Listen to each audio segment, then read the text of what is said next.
নমস্কার বন্ধুরা, মিলি বর্মন কিচেনে আপনাদেরকে সবাইকে স্বাগত জানাচ্ছি। আজ আমি আপনাদের জন্য নিয়ে এসেছি একটি নতুন একটি রেসিপি। কই মাছের রেসিপিটা আগে দিয়েছি অবশ্য, কিন্তু এটা অন্যরকম। এটা তো প্রথমে কই মাছগুলো আনার পর আমি ভালো করে ধুয়ে হলুদ লবণ মেখে ভেজে নিয়েছি। ভাজাটা দেখাইনি, যেহেতু আপনাদের এত টাইম তো সময় নেই কারণে। তো ভেজে রাখার পর সেই তেলের মধ্যে আমি শুকনো লঙ্কা দিয়ে দিচ্ছি, ফাটিয়ে দিয়েছি। আর আজকে রেসিপিটা করবো এই যে শালগম দিয়ে। শালগম আর নতুন আলু নিয়েছি, ওটা ভাপাটা ফেলে নিয়ে আমি খেতে টেস্ট লাগে নতুন আলু। তো শালগমটা এভাবে কেটে নিয়েছি, দুটো শালগম আছে, লম্বাভাবে কেটে নিয়েছি। তো এখানে তেল সবার প্রথমে তেলের মধ্যে শুকনো লঙ্কা দিচ্ছি, মাছ ভাজার তেলে। এখন দিয়ে দেবো তার মধ্যে পাঁচফোড়ন। আপনারা চাইলে কালো দিয়ে দিতে পারেন। পাঁচফোড়ন দিয়ে দিচ্ছি।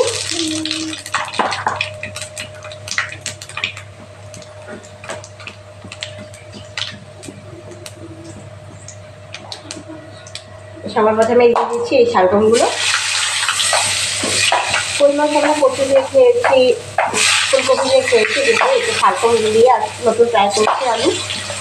কখনো আগে আমি বানাইনি, ঝামেলা বেটে দিয়ে একবার ট্রাই করে দিচ্ছি রেসিপিটা। আর তার সাথে নতুন আলু নিয়েছে হালকা, সেই নতুন আলু দিয়ে দিচ্ছি।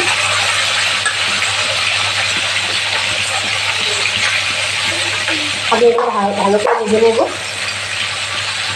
শালগমগুলো, তারপরে আলুগুলো দিব। তো বন্ধুরা, শালগমটা দেওয়ার পরে শালগমটা দেওয়ার পরে আমি আলুগুলো এখন দিয়ে দিচ্ছি। শালগমটা একটু ভালো হয়ে গেছে। আপনারা চাইলে বড় আলু কেটে দিতে পারেন, এক ছোটো ছোটো আলু বলে টুকরা করে দিয়েছি। ভালো করে এটা ভেজে দিচ্ছি আমি।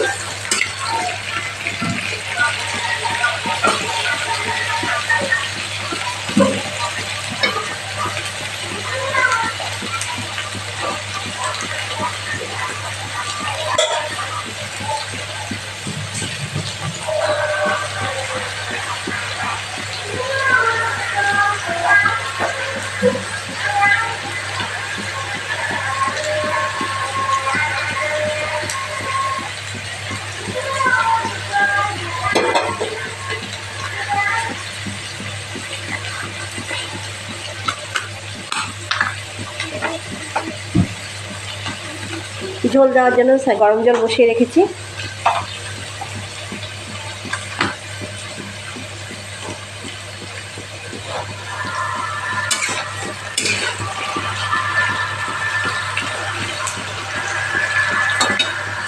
এর মধ্যে এখন গুঁড়া মশলা দেবো। প্রথমে দিচ্ছি 1 চামচ, 1.5 চামচের মতো হলুদ গুঁড়ো, জিরা ধনে গুঁড়ো 1 চামচ,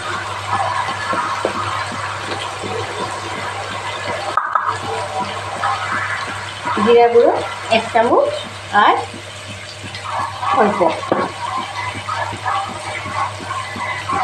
আর কাশ্মীরি কালার চিলি দিচ্ছি 1 চামচ। এগুলো মশলা দেওয়া হয়ে গেছে। এখন দিয়ে দেবো আমি লবণটা দিয়ে দিচ্ছি স্বাদ অনুসারে।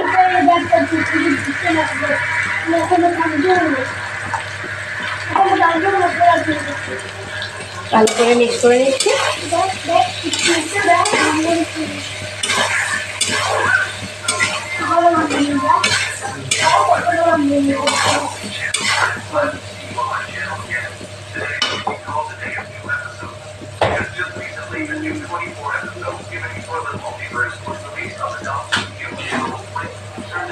বন্ধুরা, এখানে পেস্ট করেছি পেঁয়াজ একটা বড় সাইজের, তারপরে এখানে কাঁচা লঙ্কা 3-4টা নিয়েছি, আদা নিয়েছি, আর টমেটো নিয়েছি। আর তার মধ্যে কালারটা এভাবে হয়েছে কেন, আমি যে বাড়িতে বানাই ভাজা মশলাটা এটার মধ্যে দিয়ে একসাথে পেস্ট করেছি।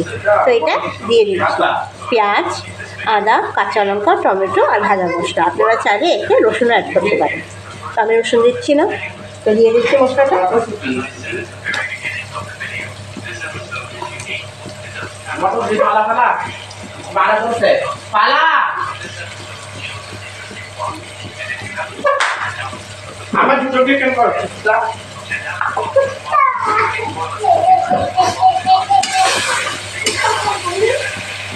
এখন ভালো করে নিয়ে নিচ্ছি এটা।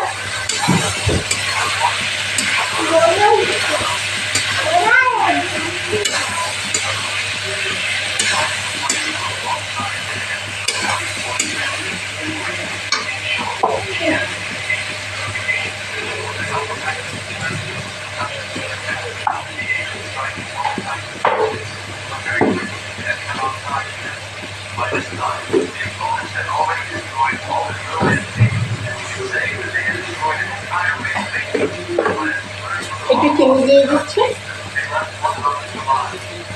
মশলার স্বাদটাও অন্যরকম হয়, ভালো লাগে আর কালারটাও ভালো করে মশলাটা ভেজে নিচ্ছি।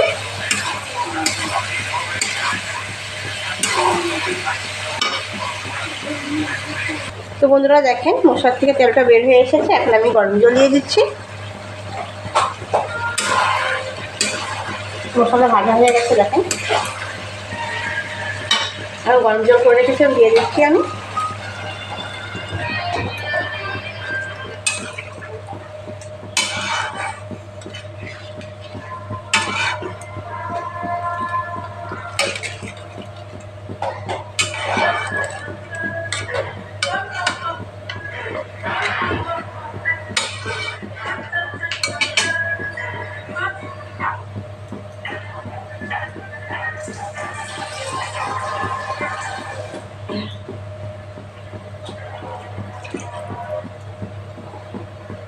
তো জলটা দিয়ে দিলাম আমি, একটু ফুটে আসুক, একটু ঢেকে দিচ্ছি, তারপর মাছগুলো দিব।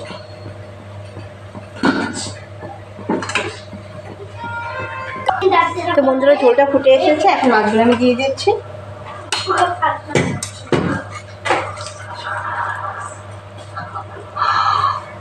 এটা হয়ে আসুক আরও, তারপর আমি লাস্টে ধনেপাতা দিয়ে গার্নিশ করে নেব। তো ফাইনাল লুক দেখাবো আপনাদেরকে। তো এটা হতে থাক।